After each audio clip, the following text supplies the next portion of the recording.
Records and AC Production.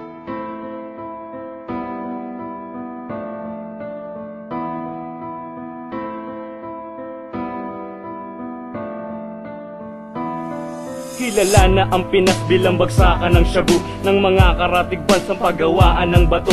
Batong lumalaganap dahil sa mga protektor. Protektor sila dahil meron silang komisyon. Lalo na ang mga taong merong mga posisyon sa ating pamahalaan na laging suot ay barong. Kailan ba mawawala ang pesteng droga sa Pinas?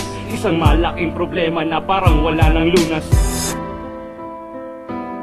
Ako'y isang batang namulat sa lugar ng puro droga, sa lugar ng mapayapang iskinita, puro droga. Di ko man ginusto ang ganitong klaseng sistema. Pamamalakad ng mga halang na ang bituka ng mga walang hiya at wala nang ang dangal. Nagtitinda ng bawal na gamot para sila igalang mga di na nahiya. Mga peste sa lipunan, mga kriminal na pabigat lang sa ating bayan. Kailan ba mawawala ang droga dito sa Pinas? Kahit na pinagtibay, pinaigting pa ang batas, wala pa rin ba solusyon sa paglaganap ng dahas? Ang problema natin to, di na ba magwawakas? Kailan ba mawawala ang droga dito sa Pinas? kahit na pinagtibay, pinaigting pa ang batas, Wala pa rin ba solusyon sa paglaganap ng dahas? Ang problema natin to, di na ba magwawakas? Hindi na ba mawawala ang droga dito sa Pinas? Nagkalat na sa ating bansa ngayon, hindi na malutas. Animoy butas ng Pinas na hindi na kayang takpan. Kailan ba mawawala ang drogang salot sa lipunan na kahit saang lugar ay makikita mo? Mapabata o matanda ay gumagamit nito. Hindi ito namimili ng bibiktimahin, kaya habang maaga pa ay umiwas ka na rin. Payo ko lang sa inyo ay tigilan nyo na ang paggamit ng droga na makakasama sa kalusugan. Dahil hindi kayo aasenso, lalong hindi aangat sa buhay nyo. Ito ang magsisilbi na pabigat, walang maidudulot na kagandahan sa buhay nyo, at sisirain lang nito ang kinabukasan nyo. Kaya habang may oras pa ay tigilan nyo na ang paggamit na droga na sa inyo ay papas lang. Kailan ba mawawala ang droga dito sa Pinas? kahit na pinagtibay, pinaigting pa ang batas, Wala pa rin ba solusyon sa paglaganap ng dahas? Ang problema natin to,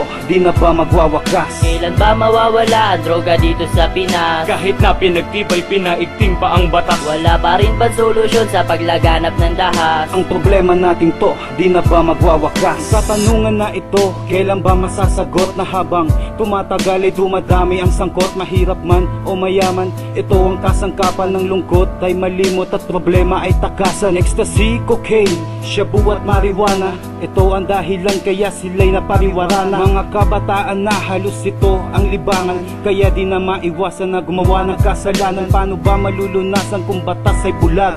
Ang sistemang ganito, di na ba mabubuwag? Dahil may mga ganit pa rin na nakaupo. Sila yung protektor neto kaya di masupo. Ang problemang ito na sa Pinas bumabalot. Sa totoo lang po, kayo ang tunay na mga salot na walang ibang alam kundi manira ng buhay. Hindi matatapos to hanggat kayo'y namamahay sa Kailan ba palasyo. mawawala ang droga dito sa Pinas? kahit na pinagtibay, pinaigting pa ang batas, Wala pa rin ba solusyon sa paglaganap ng dahas? Ang problema natin to, di na ba magwawakas? Kailan ba mawawala ang droga dito sa Pinas? kahit na pinagtibay, pinaigting pa ang batas, Wala pa rin ba solusyon sa paglaganap ng dahas? Ang problema natin to, di na ba magwawakas?